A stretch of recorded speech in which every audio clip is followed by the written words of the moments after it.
Ramdhari dictation start. सभापति महोदय, मैं रक्षा मंत्रालय की मांगों का समर्थन करने के लिए खड़ा हुआ हूँ। वर्तमान घटनाओं से पता चलता है कि संसार का हर देश अपनी सुरक्षा के बारे में चिंतित है और उसके लिए हर प्रयत्न कर रहा है। इस दृष्टि से अन्य देशों की तरह हमारे देश में भी रक्षा मंत्रालय का महत्व है। मुझे इस बात की खुशी है कि जहां अन्य मंत्रालयों की उनके पिछले साल के कामों के बारे में काफ़ी आलोचना हुई है, वहां इस मंत्रालय की कम आलोचना हुई है। इससे पता चलता है कि इस मंत्रालय ने पिछले साल अच्छा काम किया है।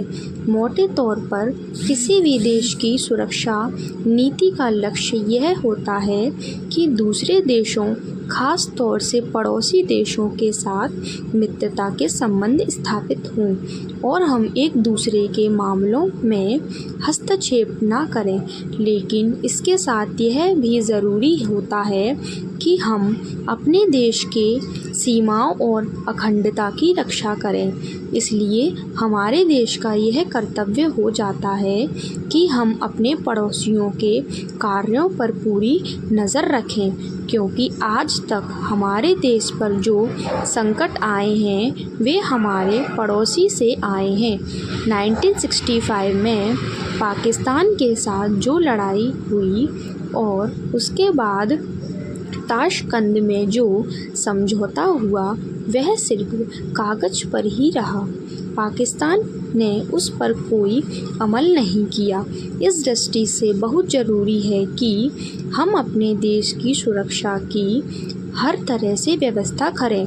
हमारा उद्देश्य दूसरे पर आक्रमण करना नहीं है, लेकिन यदि हम पर कोई आक्रमण करे तो हम में इतनी शक्ति अवश्य होनी चाहिए कि हम उस पर डटकर सामना कर सकें। आप जानते हैं कि पिछले दिनों पाकिस्तान को अमेरिका और चीन से काफ़ी मदद मिली है। रक्षा मंत्रालय की रिपोर्ट में भी कहा गया है कि पिछले साल अमेरिका ने पाकिस्तान को 1500 करोड़ रुपए की फ़ौजी सहायता दी है। आज जहां हम फ़ौजी सामान के लिए अपने कारखानों की मदद से अपनी शक्ति बढ़ाने का प्रयत्न कर रहे हैं, वहां पाकिस्तान संसार के देशों से फ़ौजी सामान खरीद रहा है। अपनी नीति के कारण वह सब देशों से लाभ उठा रहा है। मेरा सुझाव भी है कि हम को भी अपनी शक्ति बढ़ाने के लिए संसार के अन्य देशों से अधिक फ़ौजी सामान खरीदना चाहिए। आज तिब्बत की सीमा पर चीन की 1.5 लाख फ़ौज खड़ी है। Full stop.